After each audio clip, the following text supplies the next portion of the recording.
This is a story about a cartoonist. You may not know his name, but his books have touched the lives of millions, won every major cartoon prize, and earned international acclaim. The cartoonist is Jeff Smith, and in the world of comics, he's a superstar, especially since the publication of his epic comic book, Bone, hailed by critics as one of the greatest graphic novels of all time. Most comic books are group efforts, and the fact that one person wrote and drew this entire narrative, conceived, wrote and drew the narrative, is truly astonishing. Jeff Smith is like the greatest living cartoonist in America, I think is how I felt. Honestly, it's the same way I feel if I look at like a drawing by Degas or something where you see a technique there. It's like, wow, there's no sense of envy. It's more like, wow, I gotta work better. People thought we were, gonna do something unheard of or unprecedented. It was kind of like the British invasion of music. The line went as far as we could see. It was like Elvis was in the building. I've never really seen a fan reaction like that. Things got a little crazy. People are like crushing the desk, and he has to get up on the desk and tell people to come back, or they're going to be a stampede and deaths and suffocation in front of his face. That's weird. I'd never seen anything like it. There was like crowds of people around the booth, and they all had, I swear to God, had wads of money in their hands. And they're all like trying to buy these books. The fact that he succeeded in his dream, I think, is really very exciting and wonderful, and a testimony to hard work and sacrifice and devotion that we need to celebrate. His work is classic in the sense that once you've seen it, it's hard to ever imagine that there was a time that it wasn't there.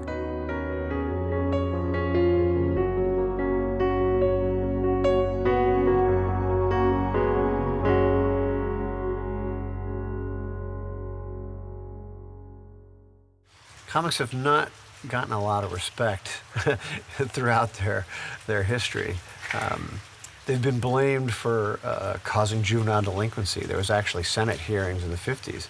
It is my opinion, without any reasonable doubt and without any reservation, that comic books are an important contributing factor in many cases of juvenile delinquency. Today, comic books have gained a level of respectability that would have been shocking in years past. No longer blamed for juvenile delinquency, comics have evolved and changed with each generation, and in the process have become a major influence on pop culture. Something very powerful about comics that I think is just beginning to be understood. At some level, Jeff Smith and his fans are representative of the changes that have occurred in the comics industry. Attracting large crowds wherever he appears, Jeff Smith has demonstrated that comic books can tell stories that both entertain and make you think. He's an American success story, a living example of the self-made man who took a chance and followed his dreams. He's touched the lives of many people, and with the publication of Bone, he's earned the admiration and appreciation of an army of fans. It's just really masterfully done. It's like something people of all ages can enjoy. Whether you're 8 or 80, there's something in this book for you. I'm having my whole 5th grade class read it right now, and they're just passing it around and teaching each other how to follow a comic strip, and it's been fabulous to watch. I can never put them down because they were so good. I really, really want to read all the books. I've read it 9 times. It's like so good I never get tired of it. When we first found out that they were out by Scholastic, we went out and bought the first 5 books for her, and she had read all of them by the end of the weekend, and that's when she was 5. And she had read all of them by the end of the weekend, and that's when she was 5. Bone was never intended for children. It was always written mainly for me, and second for other cartoon heads. I never dreamed it would, have, a huge audience of children around the world. I never thought that, because comics in the early 90s when I started were primarily sold in comic book shops And all the customers at comic shops were like me, 30-year-old guys.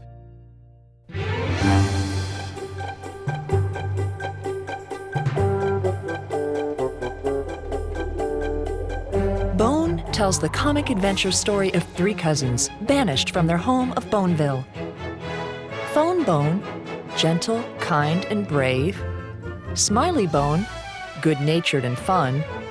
And Phony Bone, who always has a scheme. Entering a magical, mysterious valley filled with wonderful and terrifying creatures, they meet the beautiful Thorn, her tough Grandma Ben, the rat creatures, the great red dragon, and a host of other colorful characters. It's unusual, but I think it's pretty easy to understand if you think of it as Bugs Bunny meets The Lord of the Rings. It's a really long fairy tale with some fantasy elements, but a lot of comedy, too. Virtually any real strong work of fiction, I think, has a variety of tones to it. It represents the variety of the tones of life. So, to me, it's more an aberration to not have that mixture of humor and gravity that Jeff does so well. What he's doing, it's only right. There have been a lot of cartoonists that want to do more with the medium. They want to tell stories, and stories, have consequences. There's usually a conflict.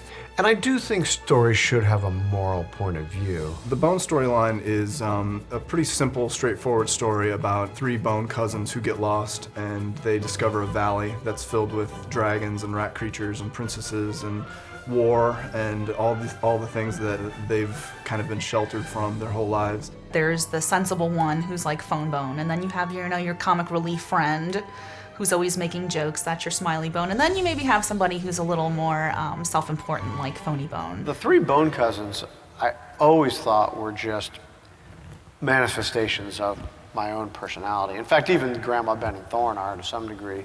But I think that about all great strips. I think probably Popeye was a big part of Elsie Seeger. Peanuts is the best example of all. There's no question that when you read Charlie Brown, obviously that's Sparky. Yeah. But so is Snoopy. I actually probably did Bone comics that are no longer around, as early as age 5. I was drawing the Bone characters for sure in kindergarten, which I think you're like 5 years old. And I kind of wanted to make up a cartoon character. And I made up a lot of them. But for some reason, this weird little one who kind of looked like a bone just stuck with me. Pretty much every cartoonist I've ever talked to tells stories about being reprimanded in school by teachers who didn't like the fact that they drew all day, every day, in their books, in the margin of their math papers, whatever. And I think Jeff was that kind of little boy.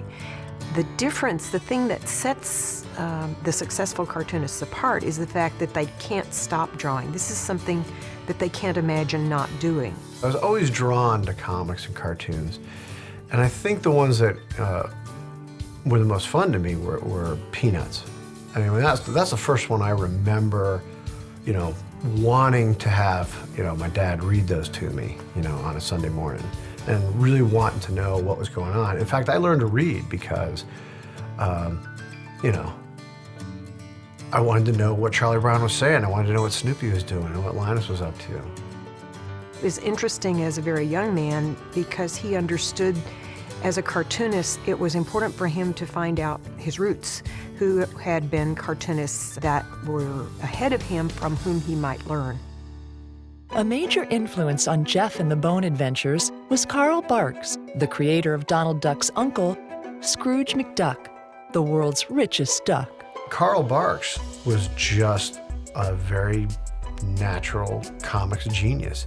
He knew how to move characters through panels. He knew how to have the characters move and look like they're full of life. You could always tell what the characters were thinking. Their eyes were always, letting you inside. They're just very exciting comics.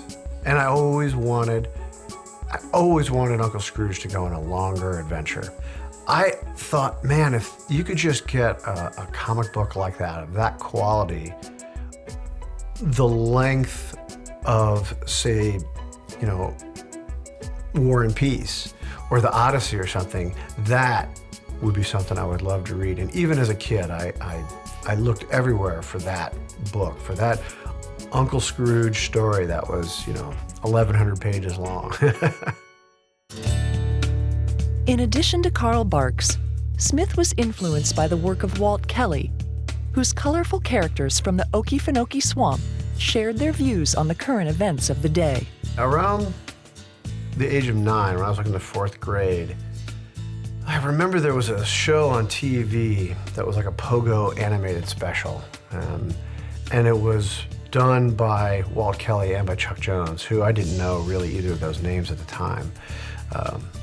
But of course, now those are like two of my most favorite people. The day after that show was on the air, a girl came to school and she brought with her a Pogo book. And I was kind of the cartoon guy at school. I was the kid who drew, you know, and everybody knew I liked cartoons. And so after this Pogo special had been on TV, she found one of her dad's books. I don't know if she asked his permission or anything, but she brought it to school and gave it to me. And in fact, that's it right there. And I still have it right by my desk. And that actually just changed comics for me. I never turned back. Pogo is the comic strip that Walt Kelly created in the late 1940s with a bunch of swamp critters. And Pogo basically is the possum who is sort of one of the leaders of this bunch of swamp critters, and it's hilarious. Kelly also, though, was one of the first people to take on Senator Joseph McCarthy and to paint him as a truly evil, bad person. And he did this in the context of the swamp with these funny animals, and it was a very courageous thing that he did. And so for people in the cartooning world, Walt Kelly is a true giant because he showed great courage and used his medium to make a difference.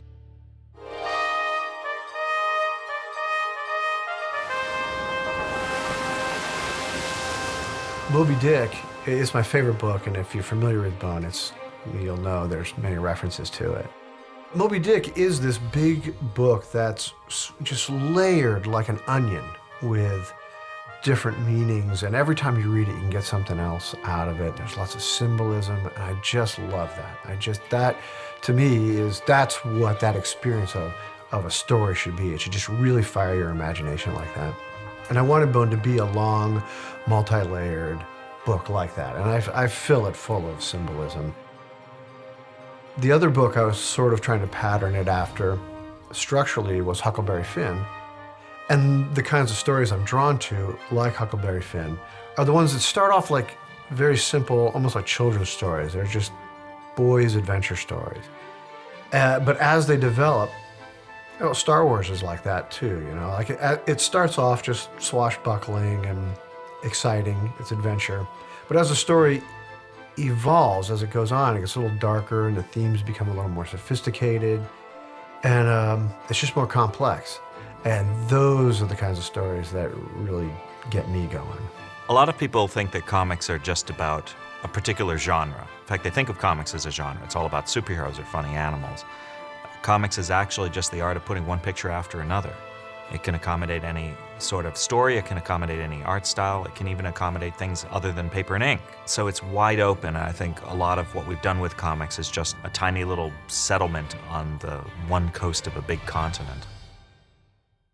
The first time I was drawing Bone, I used to just sit in front of the TV set at my, either at my mom's house or at my grandmother's house or something like that.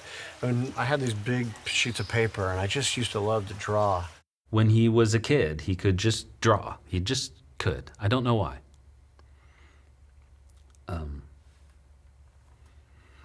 I would be sitting there, and my drawings, you know, are hairy and sketchy, right? And Jeff could just draw it.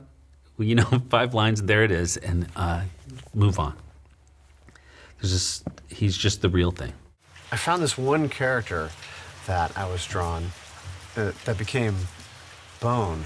But for some reason, I started off drawing him like really angry, you know, like just making these snarling faces with its mouth just open as far as it could be. And then I remember the construction problems of figuring out, well, how do you take that character whose mouth is, this wide open, and figure out what he looks like with his mouth closed. And I got very interested in just the problems of keeping the character consistent and seeing what he looked like when he was thinking different things. First drawing of the Bone Cousins, and do you still have it? I do not still have it, but it was when I was about 5 or so. I was sitting in the living room on the floor drawing like I did all the time, and I remember drawing something that looked like almost like a letter C, actually like a telephone receiver. Remember those? Hello? I didn't know this was going to be about how old we were. But anyway, I had this little character. It was like as if his mouth was wide open, and he was frowning, and his tongue was out, and he was screaming, and just a little body with arms, and he looked like a phone. And I think that's where it started. And that character kind of became Phony Bone later, the more upset cousin. And the name Phone Bone came because my dad used to read Mad Magazine to me. And I loved Don Martin. And there never was the same characters in Don Martin. It wasn't the same characters every day. It was always somebody different, like a doctor or a mailman or something. But whenever he would name someone, he had this generic name, Mr. Phone Bone. So it was, wow, I remember that, and yet when I saw Bone, I never made the connection. I used to draw little stories, like just in little pads of paper, little tales of the bones falling off cliffs, being chased by monsters, pretty much all the same stuff I still draw stories about. But it wasn't until after high school that I began to really think about drawing for a living. All the way through high school, I never thought I would draw comics, because it seemed as ridiculous as wanting to be a movie star or something, or a rock star or something. It just, that wasn't real. You have to go to school and get a degree and do something respectable. Yeah, we actually thought the career was glamorous back then. Yeah.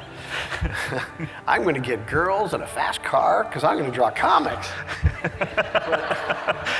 The girls are going to dig this. Jeff continued to pursue his passion for comics in college, and he began to polish his skills in the university newspaper. In the early 80s, he started working on a strip for Ohio State University, and in that strip, he kind of worked out some of the story elements for what would later become Bone. So if you look at some of those early strips, it kind of foreshadows what he's going to do in the regular series. We started doing cartoons in the Lantern. It's like a daily gig, right? You're getting up in the morning, staring at a completely blank piece of paper. And that's really where we became real cartoonists, right? It was an amazing opportunity. I don't know how you would really do it any other way, because it's a chance to fail, and it's public humiliation too. You wake up the next morning, you open the paper, and you're like, oh my God, did I really draw that? I did it every day for 4 years. It was a daily thing, which was really the best way to learn your trade that you can imagine. I mean, you just dive in and you have a deadline every single day, and I had to come up with jokes, and they're pretty horrible now. I don't really like to look at them very much, but it was like being put in a Cuisinart. I mean, I had to figure out how to draw these characters and make them consistent, and make it make sense every day in 4 little panels. It was really good training. I was building confidence in getting people to laugh and getting reactions, and people at Ohio State aren't shy about telling you when your comic's no good either. I got a lot of that. Why isn't your comic funny? The first comic strips we were working on together, right? That was a big mistake, but it seemed like a good idea at the time. He wanted him to feel spontaneous, so he didn't want to pencil him first. He just wanted to ink him, right? Which it's like impossible, right? It's India ink for one thing, right? If you make a mistake, it's all screwed up, but he could do it, right? His first comic strips were not penciled. He did just ink it, right? Just came off his pen, right? But yeah, we fought over that because I was like, why aren't you penciling this? Because they'd be better if he did, right? There are a lot of people who think, oh, it's fun to draw, and wouldn't it be neat to have a comic book or a comic strip? But they do not have the passion, the fire in the belly, to make the sacrifices that it takes in order to be successful. And that's what sets people like Jeff Smith apart. Lucy pretty much became my mentor in many ways. She was fascinating to me because, well, when you meet her, you'll see she's very proper, very intelligent Southern woman who likes comics. I mean, here was an adult who could really talk smack about comics, and very intelligently. It was one of those lucky happenstances that there was a new reprint book series of Popeye pages that the library was buying, and it was pretty expensive. And Jeff couldn't afford to get it, and he came in and sat day after day and read Popeye. I just gravitated down to that room where there was all these original pieces of art from, you know, Terry and the Pirates. And even then she was starting to broaden the collection and get, you know, pieces from Peanuts and Doonesbury. And she was collecting, you know, this was like 1984 or something, so there were no graphic novels, but there were starting to be little collections of old comic strips. And, you know, here I am, and, you know, trying to draw these comic strips, and for the first time, really, there are collections available of the masters. In the beginning, Jeff's goal was to create a daily syndicated comic strip. He got together a syndicate package, and he was in development at King Features, I guess, but it never really worked out, right? They wanted him to make a gag-a-day thing, which isn't really what he does.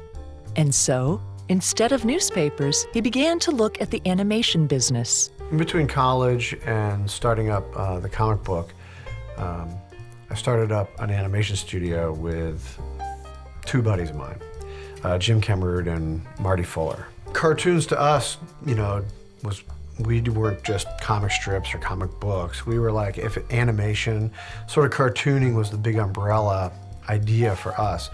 And we would actually, you know, animate things for fun. We did some animation in college. I remember distinctly having cells, you know, cells, those clear pieces of plastic that you have to like paint on, right? All over the living room and everywhere, right? And painting all these things over long weekends and thinking that it was a really dumb way to make a movie, and Jeff and I swore we would never do it again. What am I doing? Because it's just such a ridiculous thing to do, is to just stare into a light bulb and just draw thousands of pictures. But we loved it, and Marty suggested we form a company. He said, we know some people in town who, you know, we could probably work with and do some local commercial work and stuff. We call our company Character Builders because we wanted to hang on to traditional animation, traditional character animation, the cartoon aspect of drawing and bringing characters to life. Our pal Marty Fuller, who we met at OSU, he like knew how to work the camera and stuff, right? And Marty got some gig. Our first paid gig was to produce an animated opening for a television pilot for a show called Super Safari, starring Jack Hanna, the famous animal guy. Let's all go with Jack and the pack on a super safari. A super safari could be here on the block or to the pole and back. On a super safari, a super safari. We did this 60 seconds of animation again, and someone paid us money to draw cartoons, which is really the whole point, right? To get somebody to pay you to do what you're gonna do anyway. Warner Cableman. Hello, citizens. Allow me to transform your TV into vibrant vistas of vitality with this, the Warner Cable Live Wire. The work of the budding animators was smart and fun, and quickly began to get noticed. Totally awesome, eh, citizens? even attracting the attention of the local news media. Jeff Smith and Martin Fuller are two guys who enjoy their jobs. And why shouldn't they? They create fun. Both guys have plenty of imagination. Let's listen to why they say they got into the animation business. Well, we started out as I was a neurosurgeon and I was a lawyer. But the money just wasn't there. And both have talent to match their wits. Seems like every animator sometime in their life gets to animate some sort of bacteria or fungus, something terrible. And our turn was to animate these sealants that go in your teeth. There was a small green dental bacteria character that Jeff designed, and then he ended up doing the voice for, and I don't know if he'd like to admit that, but it's still there somewhere on tape.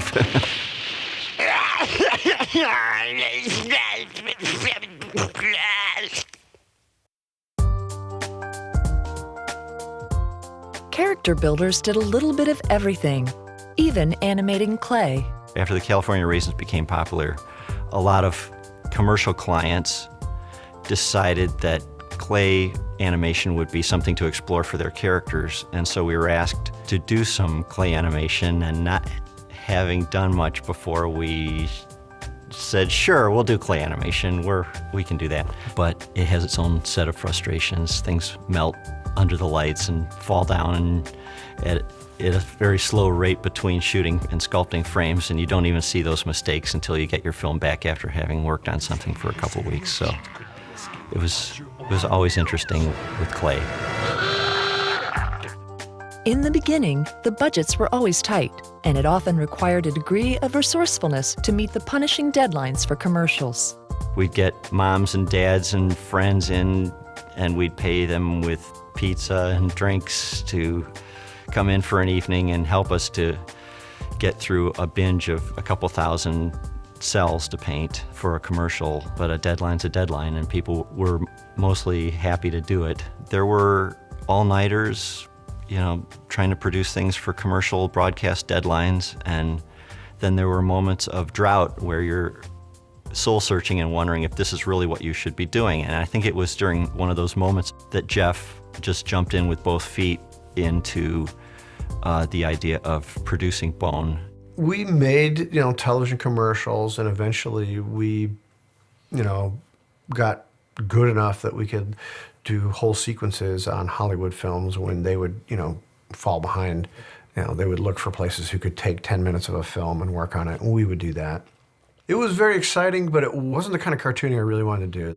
And I started to lose interest in, doing commercials, and was starting to get drawn toward this idea that you could kind of do your own animated movie, but in a comic book. Jeff Smith is like the greatest living cartoonist in America, I think is how I felt, right? And I always knew that he would be successful.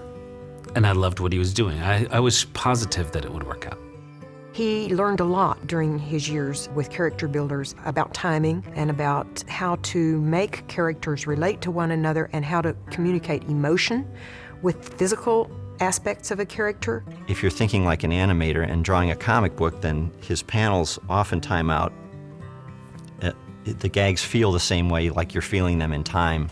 Instead of just talking his way through something, he's drawing his way through all these different emotions that a character feels. He goes from impatient here to hugging Smiley here, and to manipulative, to, in just a couple short pages, you're seeing 10 different emotions in the characters. The place where he comes from with his understanding of the old men at Disney, this sort of the effortless simplicity of animation, to put that kind of technique back into comics, that's really exciting. This is something that a lot of comics artists of our generation tend to avoid. We tend to vary the camera angle pretty aggressively because it's just easier. You draw that figure once, and if you then go to a close-up, you don't have to be consistent. You don't have to do the hard work of making sure that the feet are exactly the same size in every panel and you stay on model. Well, that kind of discipline is typical of animation.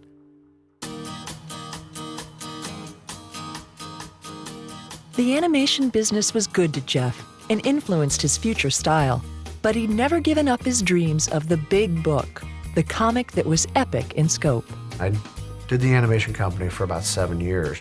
During that period, I was thinking and I was reading, and I came up with the story, and I had the end of the story. And I didn't know how big it was, but I knew it was going to be big. I wanted it to be huge. I wanted that Uncle Scrooge story that was as big as the Odyssey.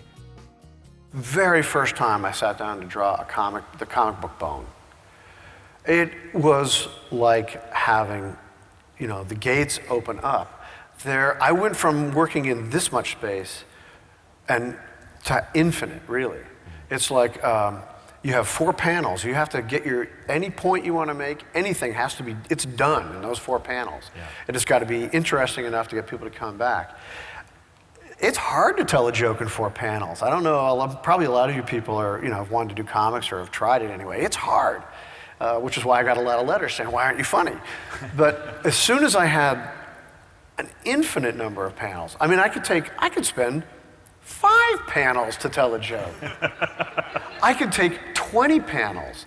And as I got going, as you know, I would take whole issues. Oh, yeah. Or, that was actually, I used to get in trouble for that, because I would have one scene take like 2 or 3 issues to get through.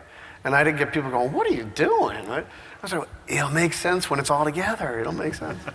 Then as I discovered comic book stores and this underground independent scene where people were doing their own stories, people were doing non-corporate properties, they were doing their own stuff. There were people, who were writing and drawing their own comics.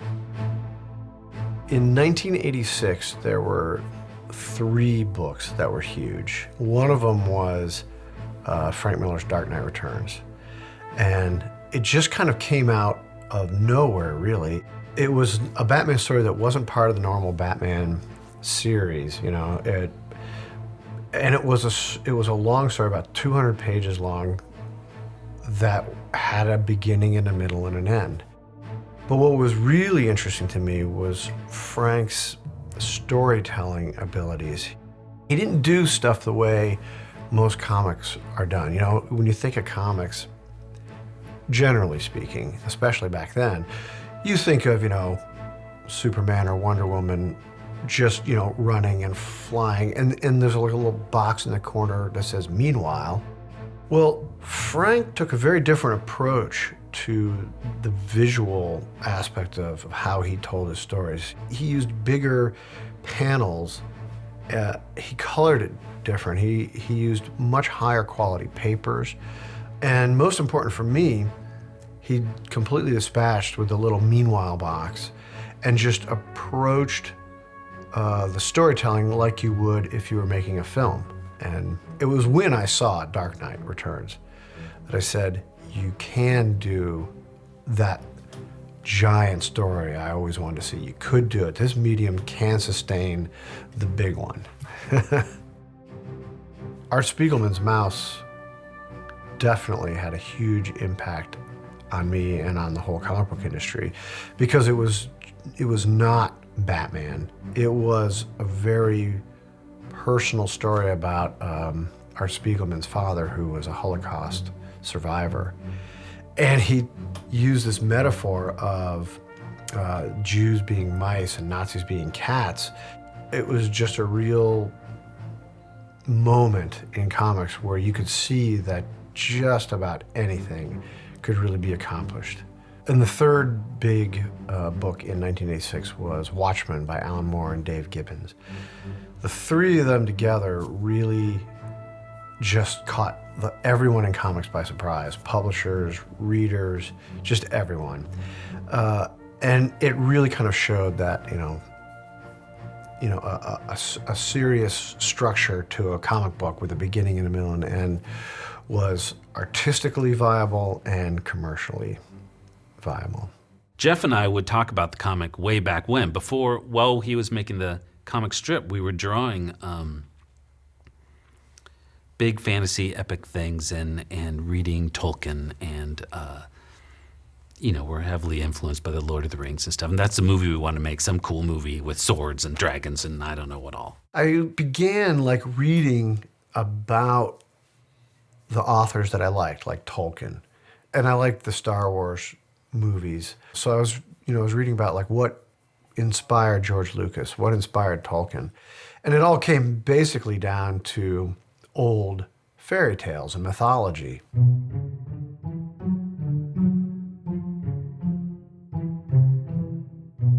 There is a long tradition in Western narrative of having your hero go on a search, and the search will result in this person discovering a foreign, strange, peculiar place that holds threats of a variety of kind. And this is, of course, the tradition in which the Bone narrative is written. You know, it equates to the journey of life. You have trials and tribulations. You meet obstacles. There are enemies who are trying to stop you and hold you back. I mean, these kind of themes are as old as storytelling itself. The three Bone cousins are pretty recognizable. I mean, they're Mickey, Donald, and Goofy. They're the Marx Brothers. You know what I mean? They're a trio of slapstick comedians, and everybody kind of knows those kinds of characters.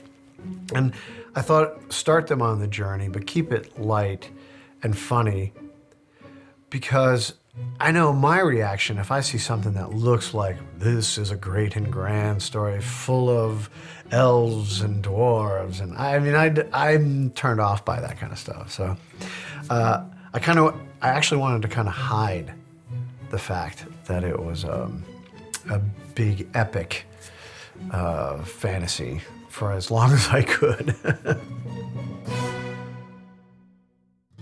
The idea was there, and now it was time to execute his plans. But self-publishing is not without its challenges. Just ask Harvey Pekar, whose life working on a shoestring is documented in his autobiographical comics and the feature film American Splendor. Well, first of all, unless you're independently wealthy, you got to get the money. And that often, involves sacrifices. Like in my case, I was a file clerk at the VA hospital. I didn't have a large income. My wife and I could tell you stories about scrounging for pennies and couch cushions. I didn't anticipate all the hard work that was involved in making and distributing and promoting your own comic book. It's expensive, yeah. I mean, you have to have a cash flow. For the same reason that, people trying to get into music or acting, it's the same thing. It's only a tiny percentage that ever makes any money. And those of us who did make money at it, we know how lucky we are. It's murder. There's just relatively few people that make a living as full-time comic book artists. Jeff's wife, Vijaya, was always his biggest fan and supporter, but she was practical as well. Well, he was going to quit his day job. It's like, you can't just go, I'm going to quit my job and maybe everything will work out. She said, think about it, make a business plan that would be good enough to show to a bank.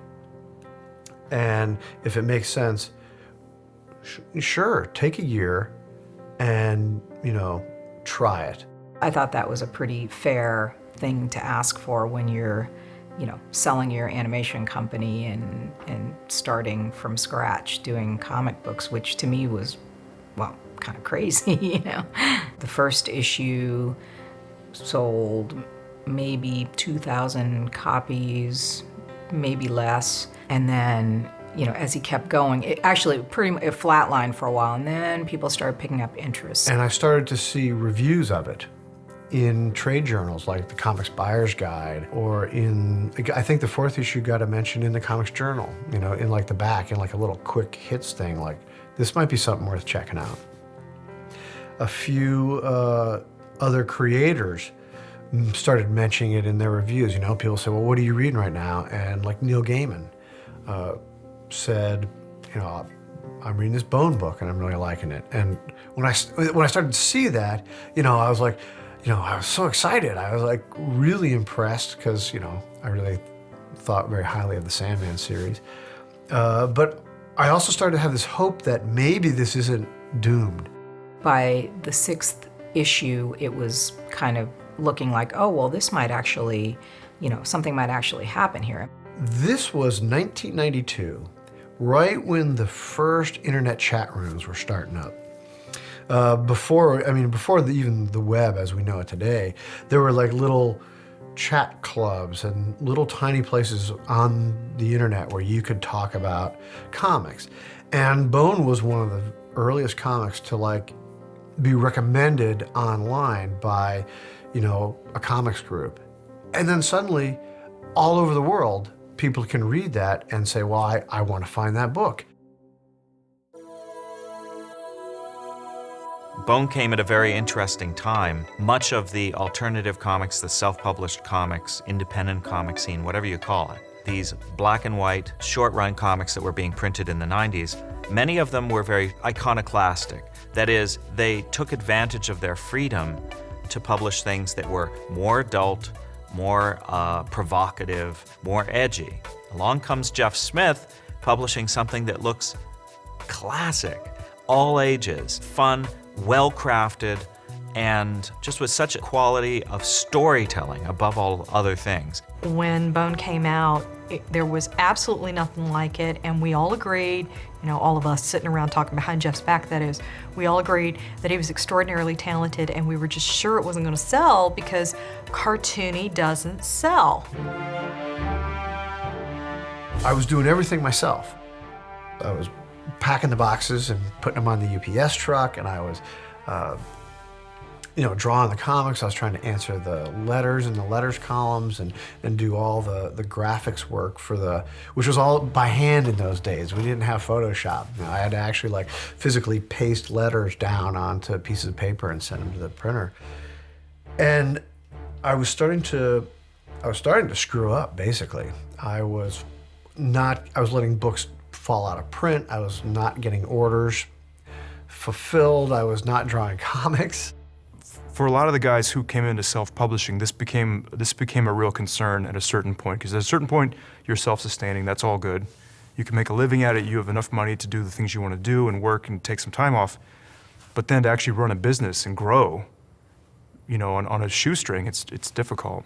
This torture, this torment, I can't stand it!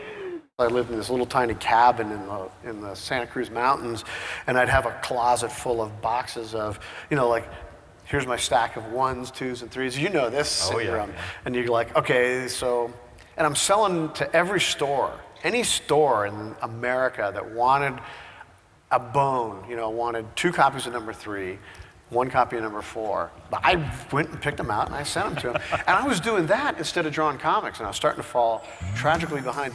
I went to Vijaya and I explained the problem, and I basically asked her to quit her job in this little Silicon Valley startup company in 1992 where she was making a really good salary. I asked her to quit that job and come help me do this. Once she took over the business and took over all the invoicing and the books and order fulfillment, everything just went so much more smoothly. I could concentrate on the comics, and the orders began to double exponentially every single issue the book came out. It was a difficult decision and it was a struggle, but in the end, I think I made the right choice. Dang, the woman's really smart, and she's very efficient, and she kept Jeff at the drawing board producing the book. And too many of us, myself included, kept going off on these little tangents, and you can't do that. You gotta just stick with it. It's unique being in an environment where there's the husband and wife team. You know, I mean, they spend, you know, their personal time together, and then they spend, you know, the working day together, and they just, you know, complement each other so well, and just have the same way of thinking that makes them work so well together. The comic book industry was changing when Jeff began Bone. One of the people who began to notice the transformation was Terry Moore, whose self-published work includes such noted comics as Strangers in Paradise and Echo. Normally I thought everything was Marvel, DC, it was either Superman or talking animals. Well, suddenly there was this emergence of this movement of self-publishers, and it was a little bit like the alternative cartoonist era, but this one was more approachable. and it was inspiring because I saw that you could take a comic book format and write and draw about anything you wanted to. Sometime in 1993, I believe, I got together with some other self-publishers to do like a print. It was Dave Sim, James Owen, Martin Wagner, and Colleen Doran, and myself. And the idea was, you know, to just try to come up with a little art piece that was limited, signed by all of us, to just kind of just generate some interest. You know, there's power in numbers. There was a brat pack, I call them the brat pack of self-publishers.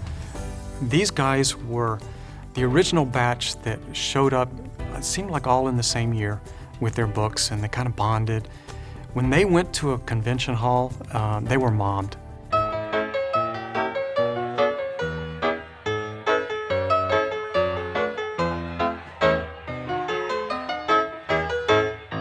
When we showed up, the 5 self-publishers showed up at a convention. I mean, we weren't all at the same booth, but we would do a signing together, and we would have our little print.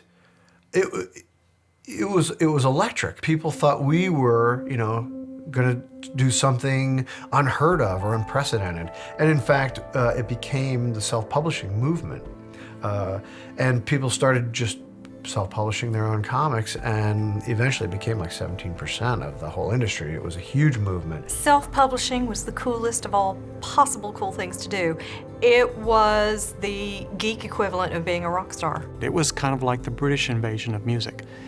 And what they did was open up the retail stores so that they would look at other self-published work. So when I came along in the second wave, a couple of years later, all doors were open for people like me. And so I'm very grateful for the Brat Pack and a little jealous that I wasn't in it. That was the moment where things got a little crazy. I mean, we would go to a comic book convention, we would start at 9 in the morning, we would be mobbed. Anywhere we would go together, if even it was to the restaurant, people were asking us to draw and do sketches. We couldn't hardly even take a break for lunch. The line went as far as we could see. It went out the ballroom, and it went out the door, and it went down the hall. And then you had these big comic book companies filing complaints with the convention because we were causing crowds in front of their booths, and nobody could get to their booths. I think it was 1994, some store in Houston, Bedrock City Comics. Jeff was doing a signing, and I was new. They invited me to bring my little books and sit next to him at the signing.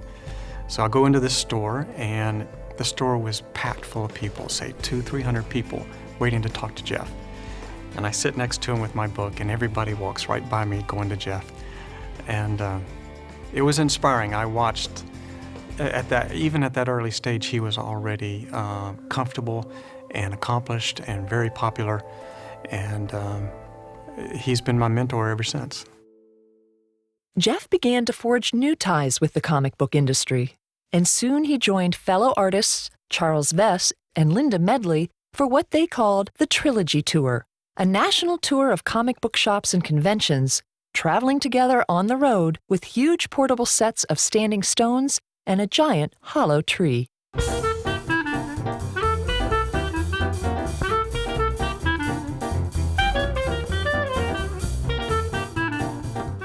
We just, hopped in a van and drove to all the major conventions of the day and did a few store signings in between. And that was the first year. And then the second year, we expanded and added 3 more artists to the tour. We spent a month on the road and went across country, and it was a blast. It was a blast. We did have people lining up then. We got to the Chicago Comic-Con, and I tell you, but the line just weaved on and on and on. It was mind-blowing to see, how many people lined up to see him and how excited they were. I mean, it was like literally, not to be cliche, but it was like Elvis was in the building. He's like a rock star now, right? It's weird, especially I think when he was first doing this comic. And there would be, people lined up to get his signature, and they would go all the way down the convention center and outside the hotel, and they're around the block to get his signature. It's weird, right? I'd never seen anything like it. There was crowds of people around the booth, and they all had I swear to God, had wads of money in their hands. And they're all like trying to buy these books. And I had one helper, this guy named Garrett, who was helping me. And Garrett, he was like a little phony bone. He loved money. And he's just like, this is so much fun. We would go back to the hotel afterwards and he'd rub the money on his head.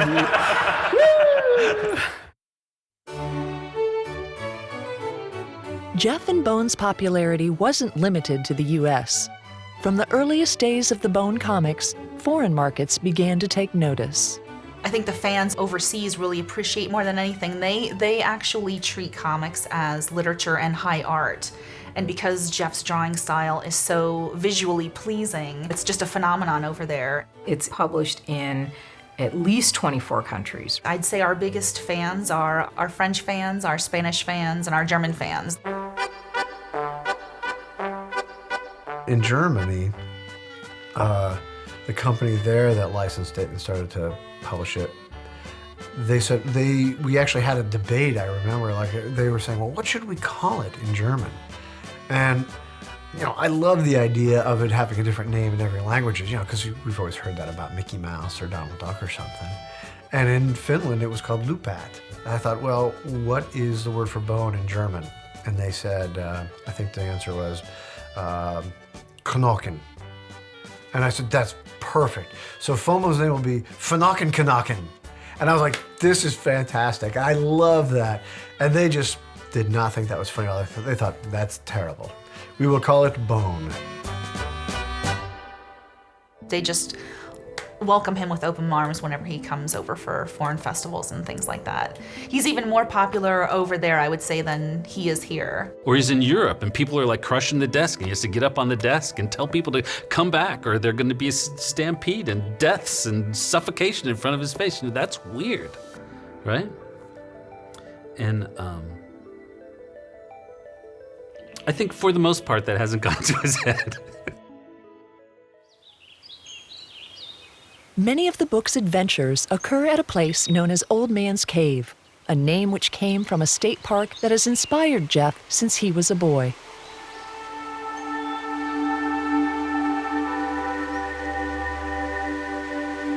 Old Man's Cave in the story, it's the physical center of the valley, and it's also the literal center of the novel itself. You can come down to the caves here any time of year, any kind of weather, and there's always something amazing to see. If it's rainy weather, you know, then you have big waterfalls and the creeks are running. If you come in the winter, you know, there's giant icicles that go from the cliff tops, you know, all the way down to the bottom. You know, single icicles, it's amazing. And I especially like coming when there's like mist and fog. And as you move through the gorge here and go around corners, you know, just trees disappearing into the fog. It's very easy to use your imagination and kind of picture, you know, the Shawnee Indian coming around hunting or anything. It's just so beautiful, no matter what kind of light is down here. Every creative person inserts personal experience into the creative process. That's inevitable. Jeff has taken growing up in Central Ohio and his love of the Hocking Hills and incorporated that, I think, into his narrative in a very beautiful way. He also has been fortunate to travel around the world, and he's incorporated that into his narrative.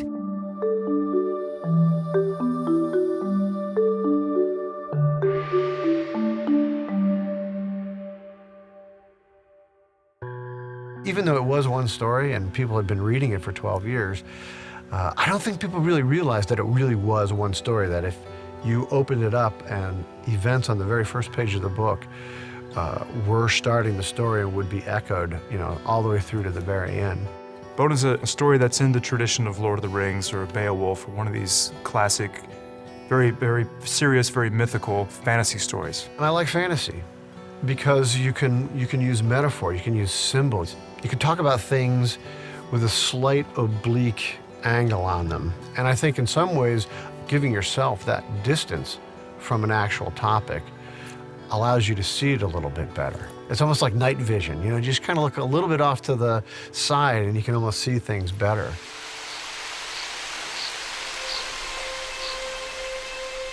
Well, I use a lot of water in Bone.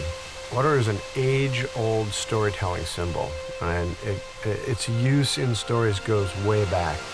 And one of the reasons water's always used like this in stories is because water's so important to us. You know, I mean, we're mostly made of water. And so in Bone, I try to use water whenever a significant event happens in Phone Bone's life. Well, first when he enters the valley, it's, you know, he's on the face of a huge waterfall until he falls into the water with the two stupid rat creatures directly behind him. Then when he meets Thorn a little later, you know, she's standing up to her knees in a hot spring. So even today, like now that I've given away this water as a symbol, watch it in Hollywood movies. Whenever the hero's about to crack that crisis, there'll usually be some kind of water. You know, if it's a huge rainstorm when Spider-Man kisses Mary Jane, or well, you'll see. Just watch for water in movies. It's usually at a very important emotional moment. In 2004, Jeff finished the epic comic book that he had always dreamed of. Finally, the story that he toiled on for so many years was compiled in one book. It was more than 1,300 pages long. I started Bone in 1991, and about every 2 months I would finish a comic book, and that each comic book was a chapter in the overall story. And I finished it in the summer of 2004. So it was 13 years, although I took a year off and did a couple of side projects and tried some screenplays. That didn't work out too good, but it was 12 years of, you know, drawing almost 7 days a week, and sometimes 20 hours a day at times. It was a long haul. It's hard to make comics. It's so hard to do this, like you just can't know. It's so hard. At this point, I'm in almost constant discomfort in the lower back. Your hand, I think Jeff got carpal tunnel for a while. Your eyes go wonky. I don't know how many artists I know get these weird twitches from the muscle strain in their eye, and they start doing this funky thing. Your neck hurts, your hand hurts, the deadline's there, you're all messed up, you can't possibly get it done.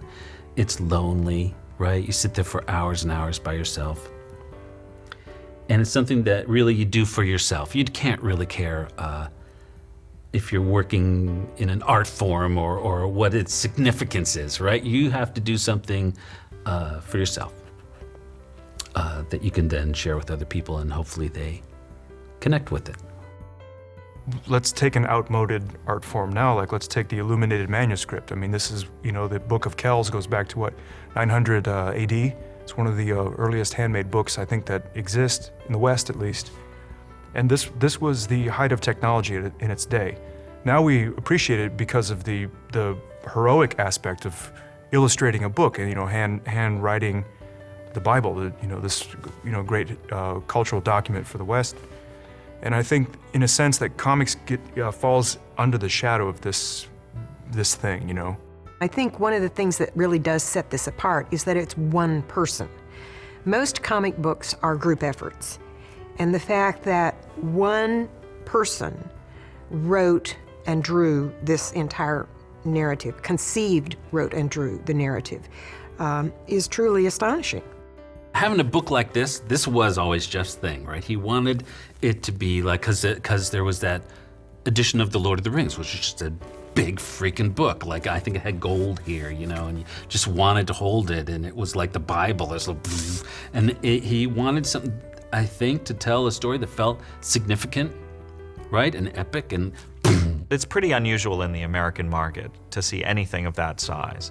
And it's a wonderful thing to just drop on a table and listen to the thunder as it falls.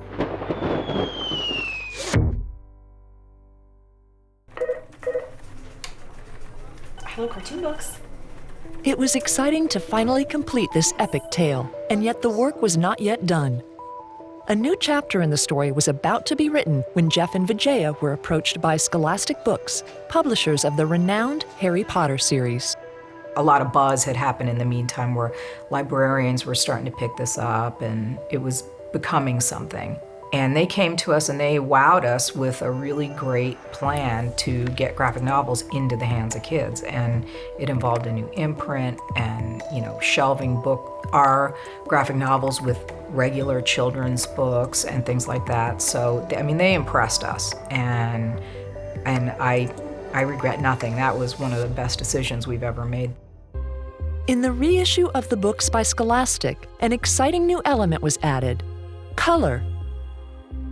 And surprisingly, one of the major advocates for color was the creator of one of the world's most famous black and white comics, Art Spiegelman.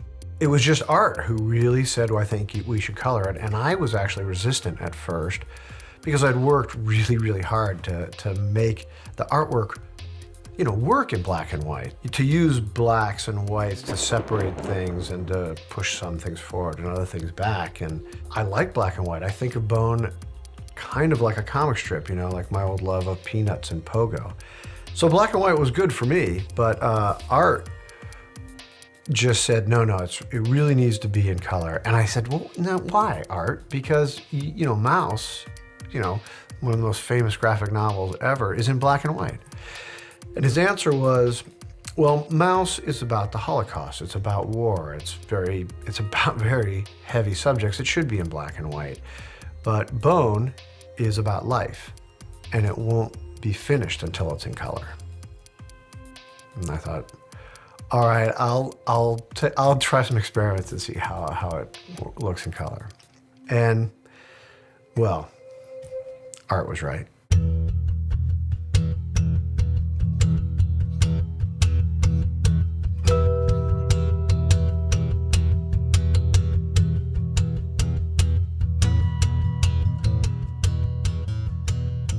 Well, it took, 15 years to draw it in black and white. I had no idea how long it would take to do it in color. But fortunately, we had a guy on staff here who helps me with all my art stuff. Anything that's not drawing the comics, Steve Hamaker does. He said, well, let me take a shot at some of this color. There's a finite amount of those people that would be willing to colorize their work. So I think working with Jeff in this capacity has been just a dream come true. First few issues, we struggled because neither of us had ever done color before, and we worked our way through it, pretty much sitting side by side trying to figure out how does this work. I don't want to do anything too radical with what Jeff has already done on the same front. I want to do something interesting so people are really, still entertained, if not more entertained, with the pages when we color them. Bone had a lot of integrity as a black and white comic. So it was a bit of a surprise when the color volume started coming out, and it looked great. I think that it really works as a color comic every bit as much as a black and white. Because Jeff has the advantage of having come from animation, where he did work with color, and he's got his background, he brought a certain skill set to his cartooning that I would say had an awareness of color, and for that matter, film editing and a number of other things, cinematography, like all the different tools and tropes that we use in filmmaking, that he was able to apply to comics, at a level of an expert, really, by the time he started comics. What kind of impact can a book have on people, especially a comic book? Today, there is no question that comics play a significant role in our culture. For those who work in the industry, this recognition has been a long time coming. And it's weird being a cartoonist because there are other artists who are they're in the high art, right? They're real artists. We're just cartoonists. What are we? Illustrators. It's commercial. It's some bastard art, right? But for me, it's always been the coolest art, right? You get to be an artist and you're a storyteller and a writer, and it's funny and it's scary and exciting. And I love comic books. And they're, all the movies now are comic book characters. At this stage of the game, we've already won Hollywood. Look at what we've had. We've had $100 million films. We've had box office breakthroughs. People don't see stories having derived from comics as being comic book stories. They see them as being stories. Any art form where you can use any word in the dictionary, all the words Shakespeare used, like he doesn't have a copyright on them, You can use the vast variety of illustration styles. They're very comparable to movies. Both of them use words and pictures. I learned to read because I wanted to know what was going on in Peanuts, you know? I mean, comics is reading. Kids don't start out reading because they're trying to get an education. They start out reading because they like it, and they're not going to keep reading unless you give them some incentive to keep reading, and that is reading for entertainment. There was actually a prevailing thought in comics in the 90s that kids were lost. That kids they just don't read comics. There's too much competition from video games, from the internet, computer, TV, DVD. You can watch any movie you want. Why would you read a comic book? But I think we've seen, with manga and with the scholastic books that kids are reading comics by the millions and they like them. And I think that's because, it's like a little movie in your head, but it's much more. It's much more personal because it's right in your head. In order to understand what a comic book is saying, you must read both the words and the pictures. And this is a complex skill. To know the cues, to be able to pick up the cues from the images, and to weave the interrelationship of the words and pictures so that you understand the narrative is actually a very sophisticated skill. It's interactive, and you're using more than one part of your brain at the same time. It's not passive like watching a television show where someone else is pacing everything for you. The reason comics is really hitting with people is because I believe our culture is becoming more visually oriented. Librarians and teachers didn't quite want to consider comics as literature and reading. And so Jeff was invited to a lot of library conferences to explain, how comics is reading. And he would give these fabulous presentations and really turn the tide of their way of thinking. The librarians got it. The librarians understand that it's reading.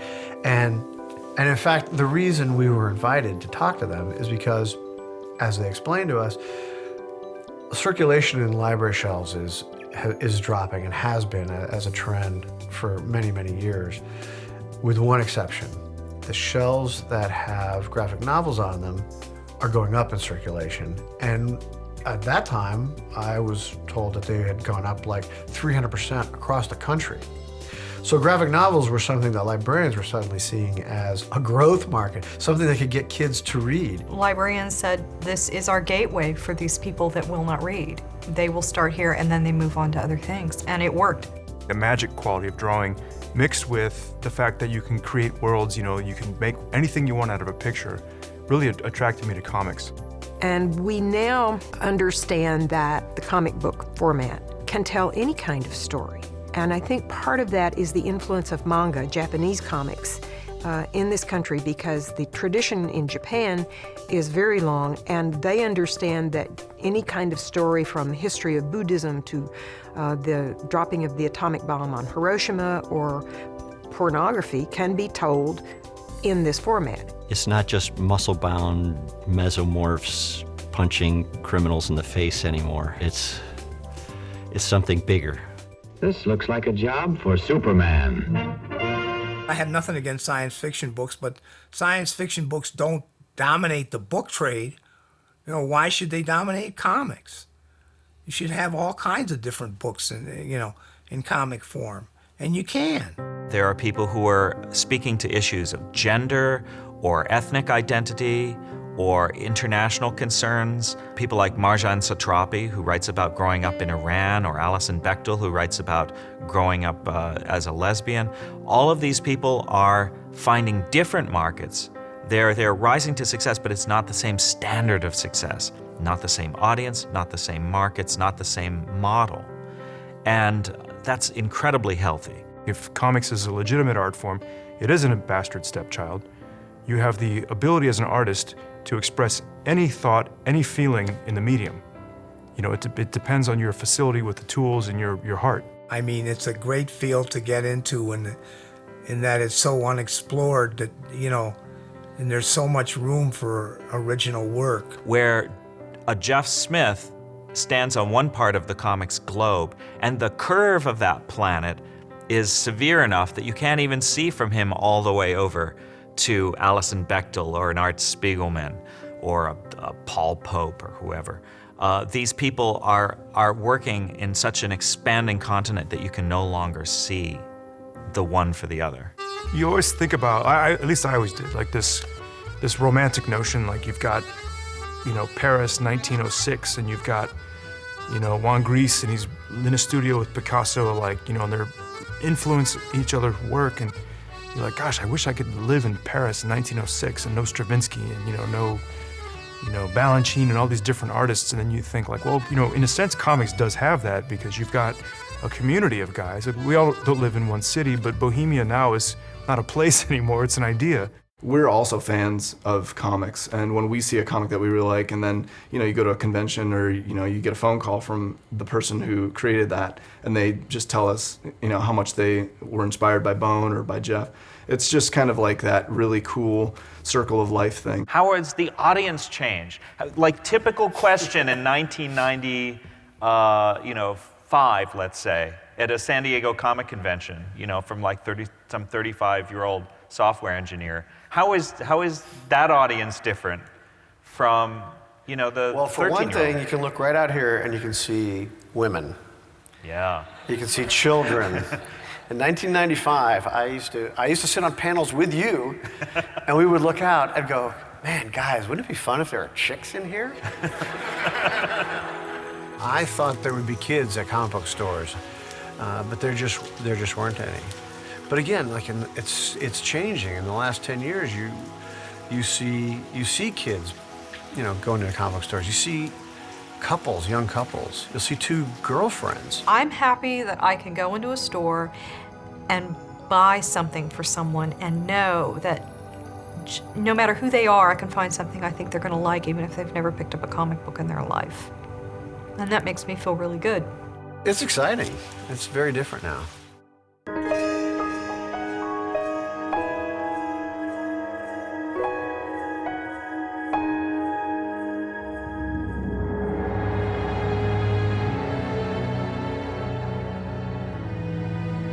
Today, Jeff Smith continues to work at his craft, telling new stories and creating new projects.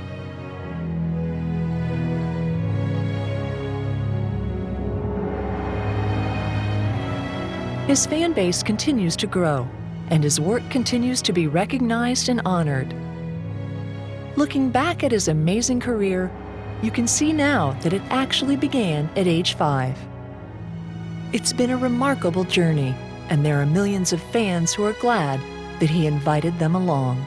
I think that Bone will be around for many, many years because it's a story that bears rereading, and it's timeless.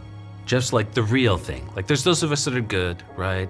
And then there's those of us who are like demigods walking the earth, right? And Jeff's just one of them. He just is. He wrote and drew a comic book that you could tell he really loved. His work is classic in the sense that once you've seen it, it's hard to ever imagine that there was a time that it wasn't there. I can read Bone, and it is a living document to me. It's something that lives, and it's also an instance of great cartooning, where I could just call him like, man, great job, man, you did it.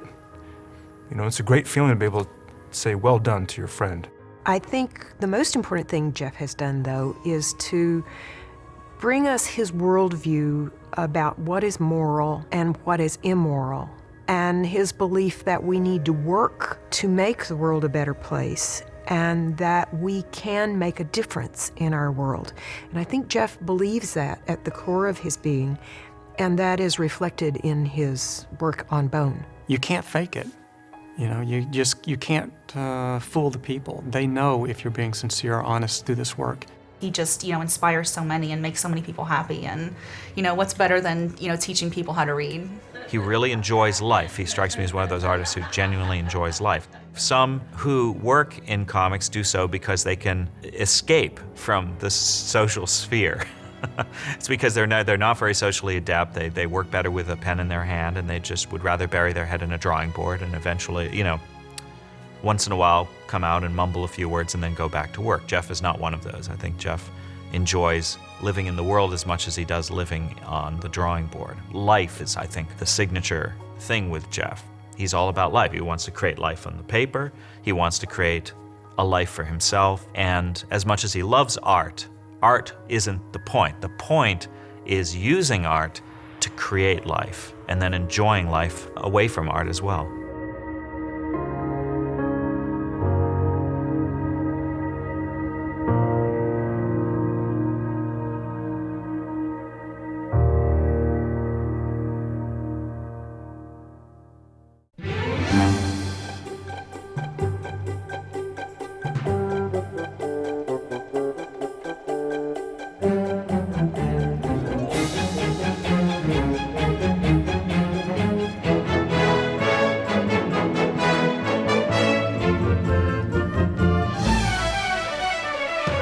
Thank you.